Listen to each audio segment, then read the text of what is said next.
Next time you settle into a window seat at 35,000 feet and press your forehead against the cold plastic, look down. Right there, near the bottom edge of the pane, you will see a hole. Not a crack, not a scratch. A perfectly round, deliberately drilled opening, roughly the width of a pencil tip. And the first time most people notice it, they feel a jolt, because the last thing you want to see when you are 7 miles above the ground, hurtling through air that is negative 56 degrees and thin enough to kill you in seconds, is what appears to be a puncture in the only barrier between you and the outside. But here is the thing. That hole is not a defect. It is not damage. And it certainly is not something that got overlooked during manufacturing. That tiny opening, barely 3 to 6 millimeters across, is arguably one of the most critical safety features on the entire aircraft. Engineers call it a bleed hole. Some call it a breather hole. And without it, the window next to you could fail catastrophically, potentially tearing a hole in the fuselage and triggering an explosive decompression that passengers would have less than 15 seconds to survive. So how does something so small prevent something so devastating? And why does every commercial aircraft flying today depend on it? To answer that, we need to go back to the very beginning of pressurized flight, to an era when engineers were still learning these lessons the hardest way imaginable, with wreckage scattered across the seafloor and names etched into memorial stones. The story begins in the early 1950s, during what many consider the most exciting and most dangerous decade in aviation history. The jet age had just arrived, and the world was mesmerized. On May 2, 1952, a British jet airliner entered commercial service, becoming the first jet-powered passenger aircraft to carry paying customers. It was a marvel. While competitors were still flying propeller aircraft that rattled and droned, this jet soared above the weather at speeds previously reserved for military fighters. It could reach destinations in half the time. Passengers loved it. Airlines wanted it. The future of aviation seemed to belong entirely to British engineering. But there was a problem lurking inside the fuselage, a problem nobody understood yet, a problem that lived in the corners of the windows. You see, this pioneering jet featured square windows, not rounded, not oval, square, with sharp 90-degree corners, just like the windows on a house. At the time, nobody questioned this design. Propeller aircraft had used similar shapes for years without catastrophe, but propeller aircraft flew lower, at altitudes where the pressure difference between the cabin and the outside air was relatively modest. This new jet was different.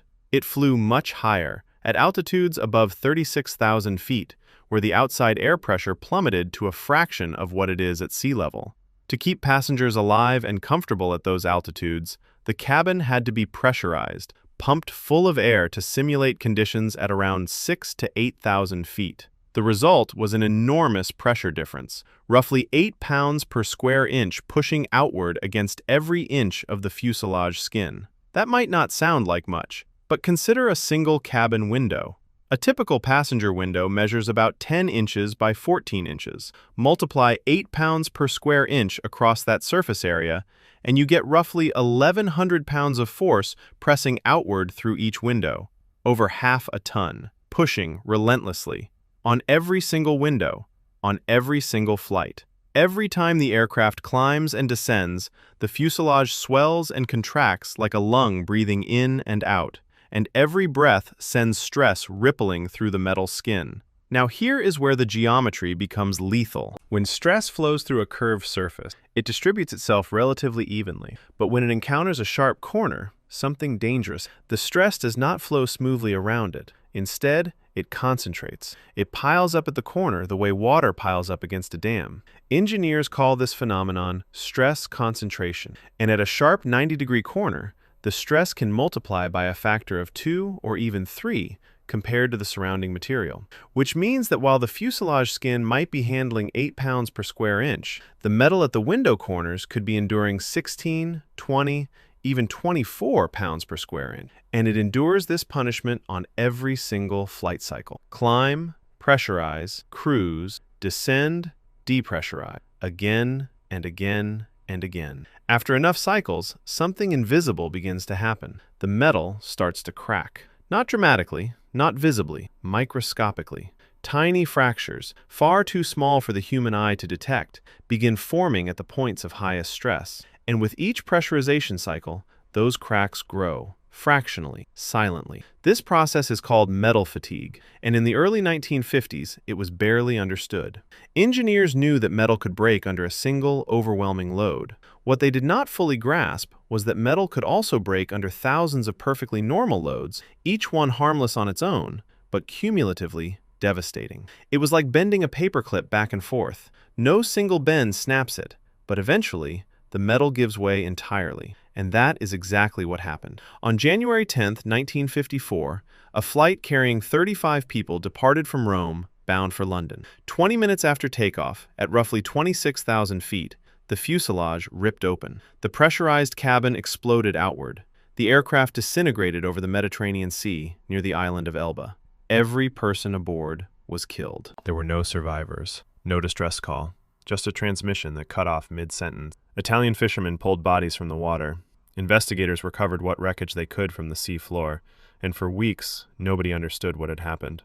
The entire fleet was grounded. Engineers inspected every aircraft. They reinforced what they could, and then, astonishingly, the jets were returned to service. The reasoning was that the cause was most likely a turbine failure, and modifications had been made to contain such an event.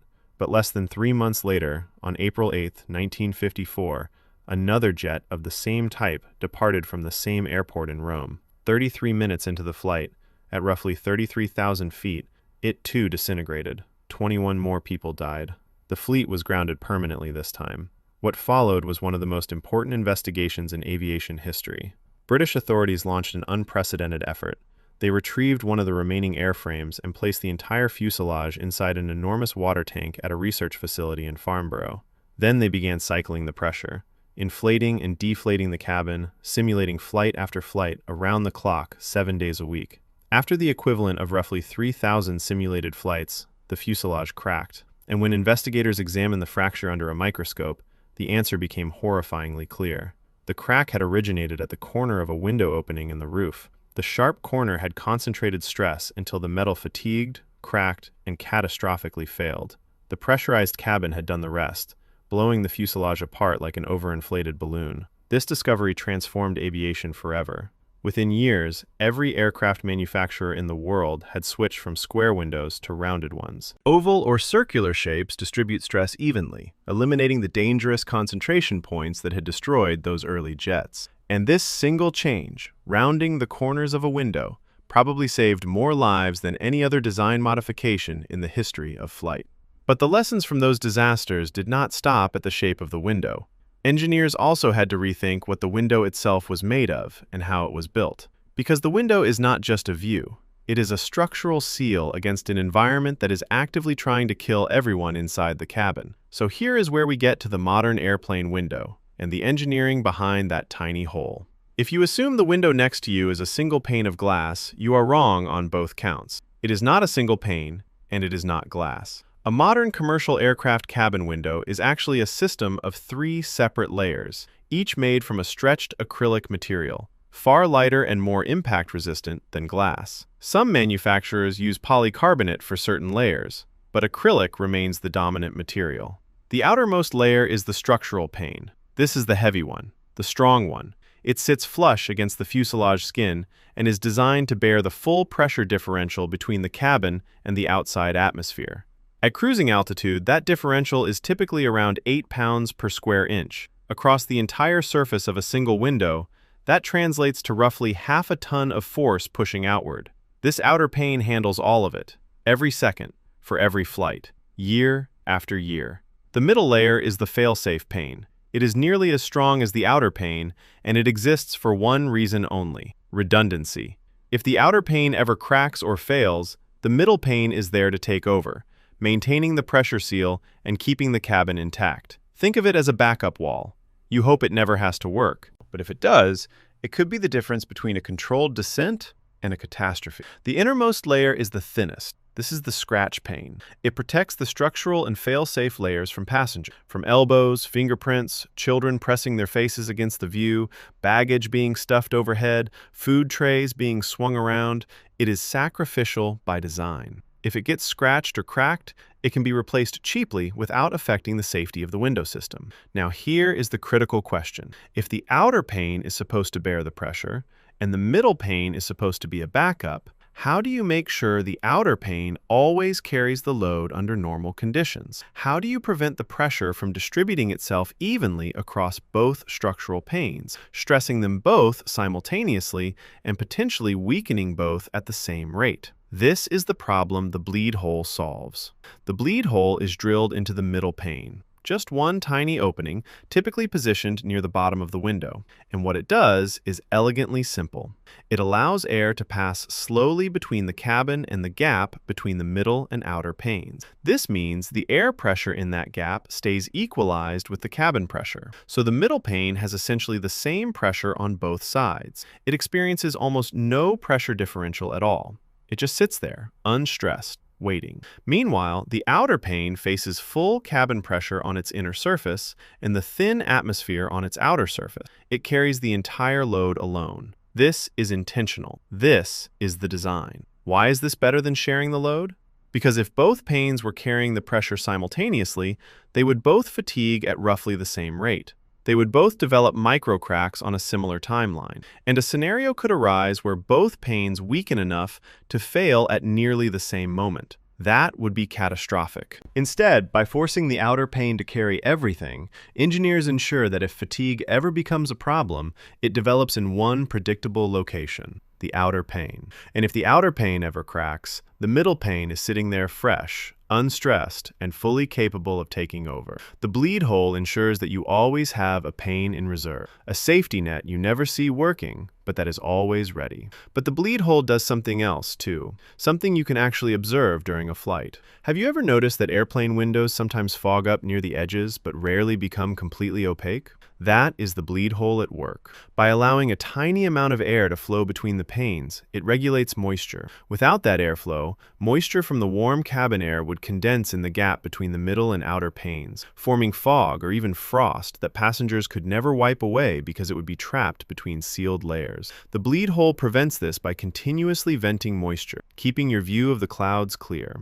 It is a small secondary benefit, but it is a noticeable one. Now, you might wonder, what happens if that bleed hole gets blocked? If a piece of debris, a fleck of paint, or ice somehow seals it? The honest answer is that in the short term, not much. The system is designed with margin. But over time, if the bleed hole were permanently blocked, pressure would begin building in the gap between the middle and outer pane. The middle pane would start sharing the load. Both structural panes would be under stress simultaneously, which is exactly the condition the bleed hole was designed to prevent. Airlines inspect these windows regularly for precisely this reason. It is not dramatic maintenance. Nobody writes headlines about it, but it is one of those quiet, routine checks that keeps the entire system functioning as intended. And the consequences of getting pressurization wrong are not theoretical. Aviation history is littered with incidents that prove how dangerous it can be when the barrier between pressurized cabin air and the thin atmosphere outside is compromised. On April 28, 1988, a passenger jet was cruising at 24,000 feet over Hawaii when an 18-foot section of the upper fuselage skin peeled away. Passengers in the forward section were suddenly sitting in open air, 7,000 meters above the Pacific Ocean. One crew member was swept out of the aircraft and never recovered. Miraculously, the pilots managed to land the crippled jet. The cause was metal fatigue in the fuselage skin, exacerbated by the corrosive salt air of Hawaii and the stress of thousands of pressurization cycles. The aircraft had flown nearly 90,000 flights, and the tiny cracks had accumulated until the skin simply let go. Then, on June 10, 1990, another incident demonstrated just how violent a sudden pressure failure can be. A passenger jet was climbing through 17,000 feet over southern England when the left cockpit windshield blew out. The captain was ripped from his seat and sucked through the opening. His body was pinned against the outside of the fuselage by the force of the airstream. A crew member grabbed his legs and held on while the co-pilot made an emergency descent and landing. The captain survived, remarkably, with frostbite, bruising, and fractures. The cause? During a recent windshield replacement, the maintenance engineer had used bolts that were fractionally too small, roughly 6/100ths of an inch too narrow in diameter. They could not hold the windshield against the pressure differential, and the entire panel blew outward, 6/100ths of an inch. That is thinner than a human hair. And it was enough to nearly kill a pilot and endanger everyone on board.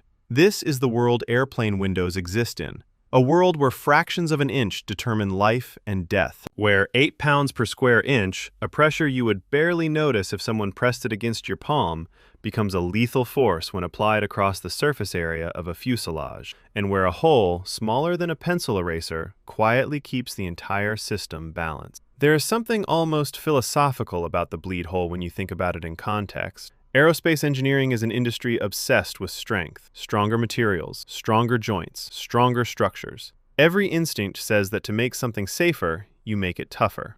But the bleed hole works in the opposite direction. It deliberately weakens one layer, the middle pane, by releasing it from structural duty, so that the overall system becomes more resilient. It trades individual strength for systemic reliability. It accepts that one component will wear out, and it plans for that failure by keeping a fresh component waiting in reserve. This is what engineers call a fail-safe philosophy, and it runs through every aspect of modern aircraft design. Dual hydraulic systems, redundant flight computers, multiple engines that can each sustain flight alone. The bleed hole in your window is the smallest expression of that same idea.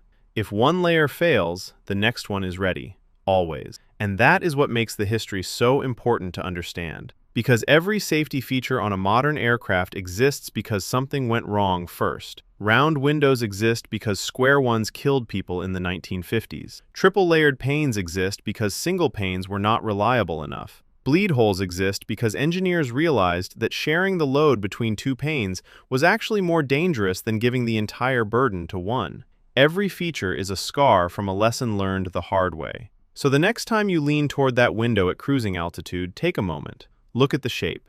Notice how the corners are rounded, not sharp. Now look at the surface. See how there are actually multiple layers separated by thin gaps? And then look down, near the bottom edge. You will see it, that tiny, perfect circle.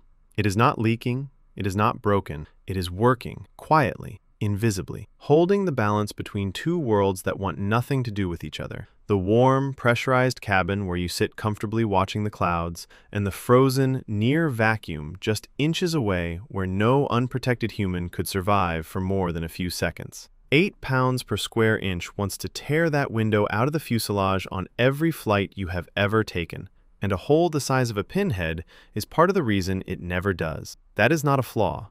That is engineering at its most elegant. The kind of engineering where doing less, drilling one tiny hole, accomplishes more than any amount of brute reinforcement ever could. And the extraordinary part is that most of the billions of passengers who have flown since the jet age began have never noticed it.